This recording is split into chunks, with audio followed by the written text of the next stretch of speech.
네, 안녕하세요. 1월 4일 수요일 새벽기도 시작하겠습니다. 기도드리겠습니다. 은혜로우신 우리 아버지, 복된 또 새 하루를 주신 것을 주님 앞에 감사합니다. 2023년 새해 주님과 첫 발걸음을 내디뎌뒀습니다. 마지막 날까지 주님과 매 순간순간마다 동행하는 귀한 발걸음이 되게 하여 주옵소서. 우리 순간순간마다 하나님의 놀라운 은혜와 역사들이 나타나게 하여 주옵소서. 주님 앞에 감사드리며 예수님의 이름으로 기도드리옵나이다. 아멘. 네, 찬송가 278장 부르겠습니다. 278장 여러 해 동안 주 떠나. 예전 찬송가는 336장입니다. 278장입니다.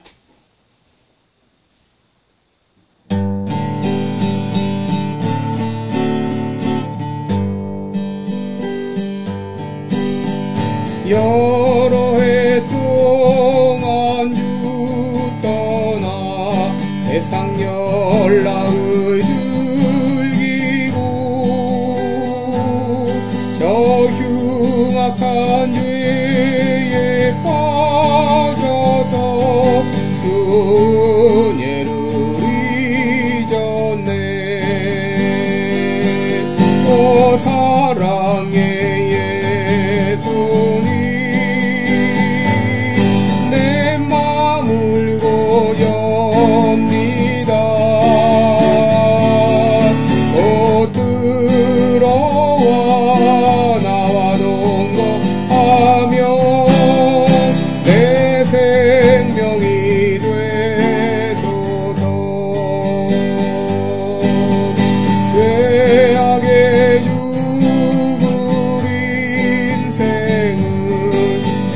불쌍히 여기사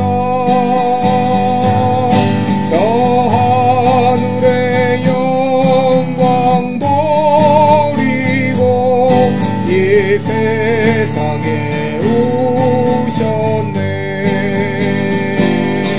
오 사랑의 예수님 내 마음을 고져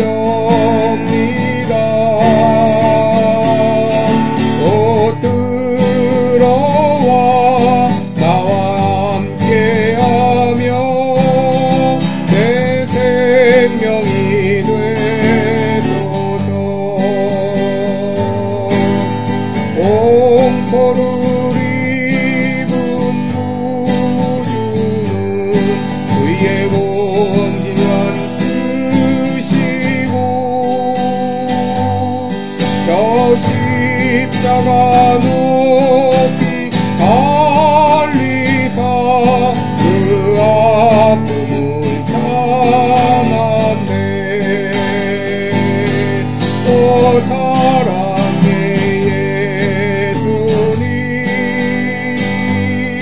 내 마음을 고렵니다. 오 들어와 나와도 함께하며 내 생명이 되소서. 미련한 우리 인생은 그의 모르고 그 쓸쓸한 사막 가운데 늘 헤매고 다녔네. 오 사랑의 예수님 내 마음을 고렵니다.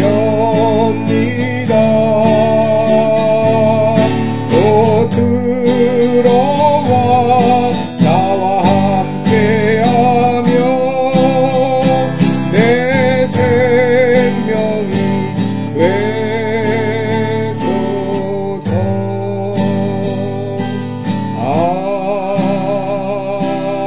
아멘. 아멘.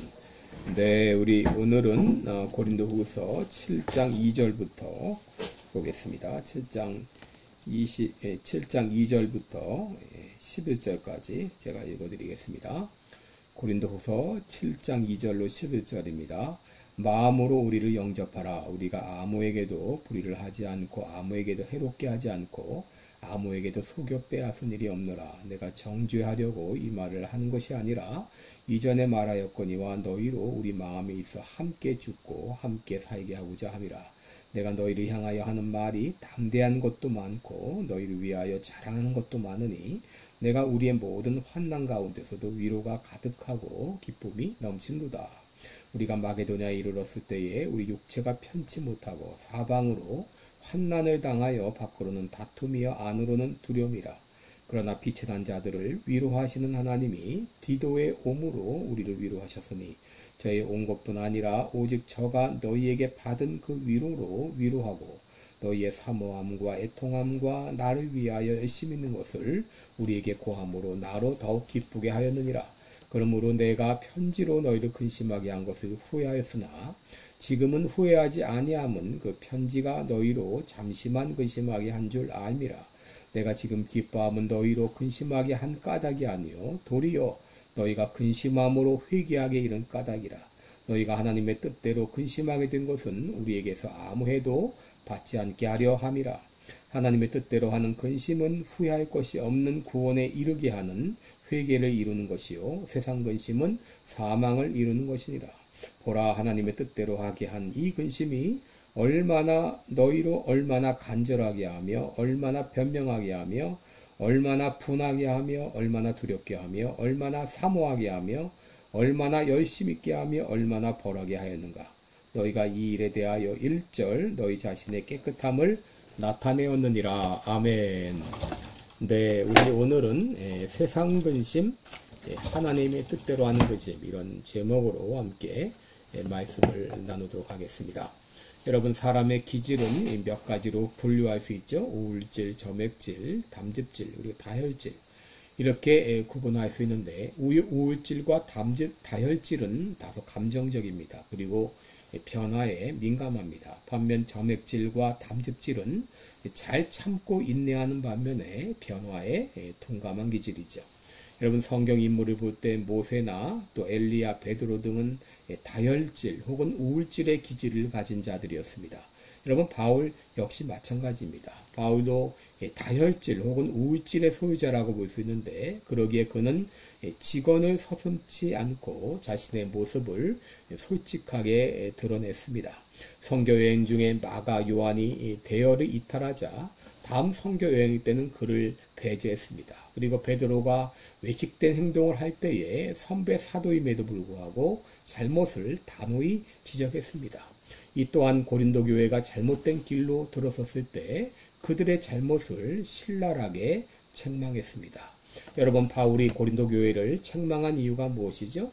당시 고린도 교회는 우상 숭배자들, 성적 타락자들, 그리고 이방의 풍습에 젖어 있는 자들 혹은 거짓 교사의 유혹에 넘어가서 사도 바울을 대적하는 자들, 별별 사람들이 다 있었습니다. 바울은 그들을 보고 그냥 있을 수 없고 그들에게 회개를 촉구했습니다. 그러나 그들의 잘못을 책망한 이 사도 바울의 마음도 편치 않았습니다. 8절을 보시면 바울은 고린도 교회를 향하여 내가 너희를 근심하게 했다라고 말합니다. 여러분, 여기 근심하게 했다, 이 말은 그들의 잘못을 책망하는 편지를 보냈다, 그 말입니다.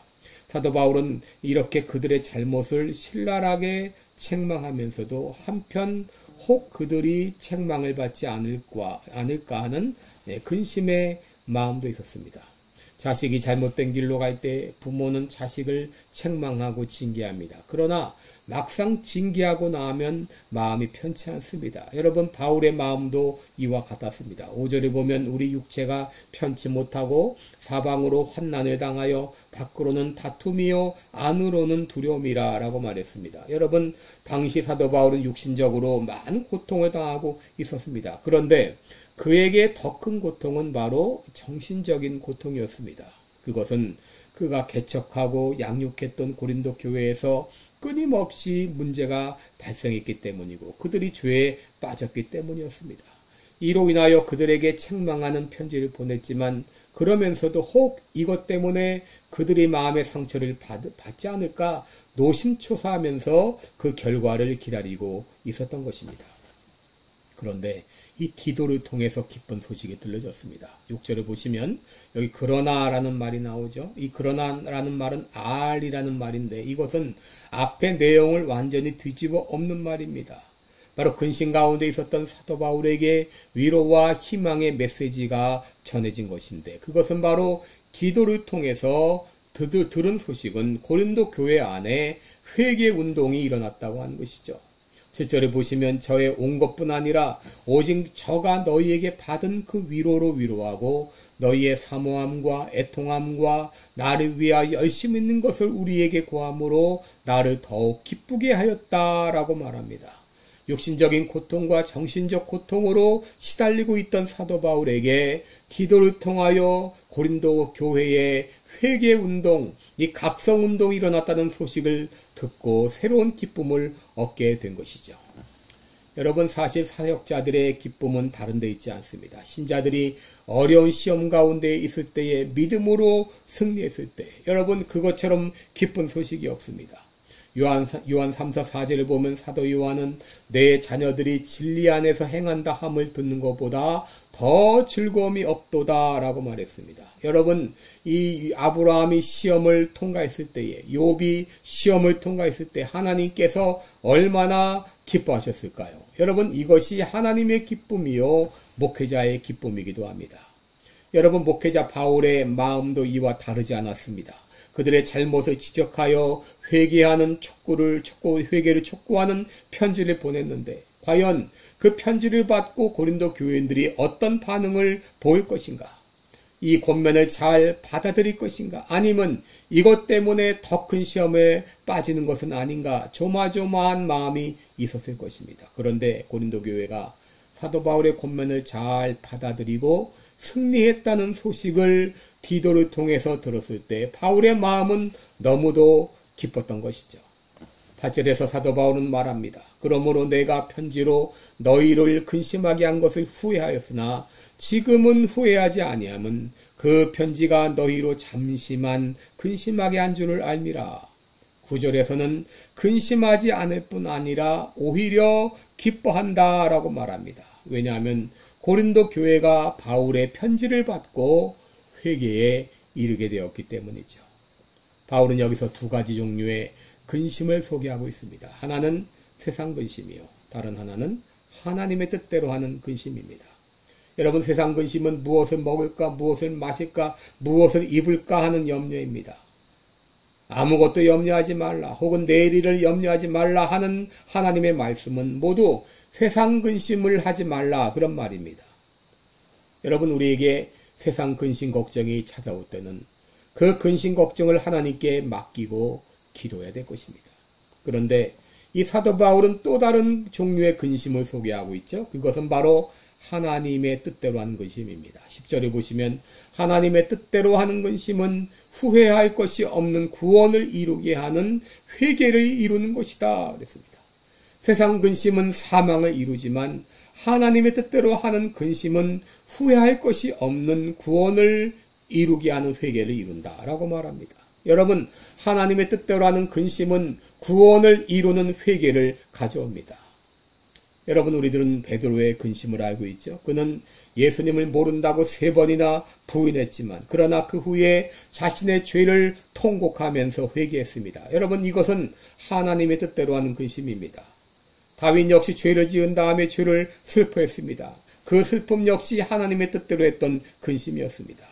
시편 51편 2절에 보면 나의 죄악을 말갛게 씻기시며 나의 죄를 깨끗이 죄하소서 하면서 그는 근심하면서 하나님 앞에 부르짖으며 기도했습니다. 여러분 죄는 슬픔을 가져왔지만 하나님의 뜻대로 하는 근심은 기쁨과 감사를 가져다 줍니다. 바울이 첫째 편지에서 고린도 교회의 잘못된 행실에 대해서 심하게 꾸짖었습니다. 이것이 고린도 교회로 근심하게 했고 이것은 바울 자신의 근심이기도 했습니다.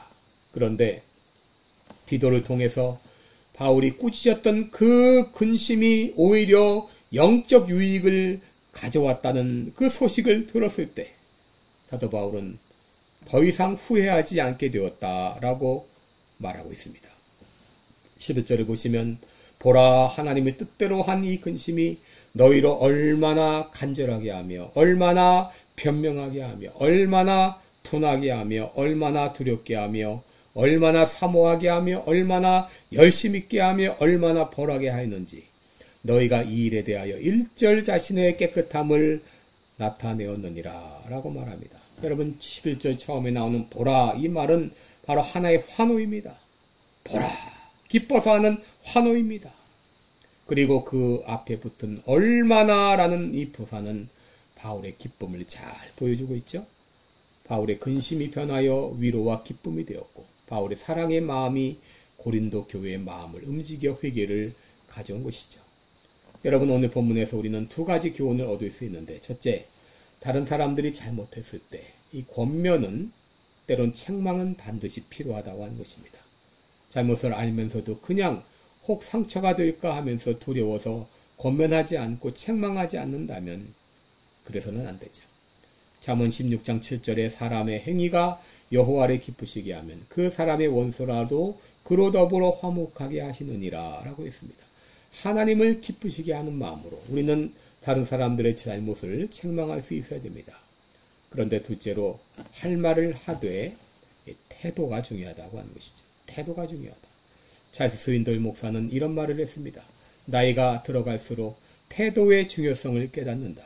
태도는 사실보다 중요하다. 태도는 지나간 일, 교육, 환경, 돈, 성공 그 어떤 것보다도 중요하다. 태도는 외모보다 중요하고 재능이나 기술보다 더 중요하다. 태도는 회사나 교회나 가정을 만들기도 하고 무너뜨리기도 한다. 여러분 우리는 이미 지나온 일을 바꿀 수는 없습니다. 지나온 일을 뒤집을 수 없습니다. 그러나 그 일어난 일에 대한 태도는 바꿀 수 있죠. 사도 바울이 왜 편지를 보낸 다음에 근심했습니까? 이것은 그들을 사랑했기 때문입니다.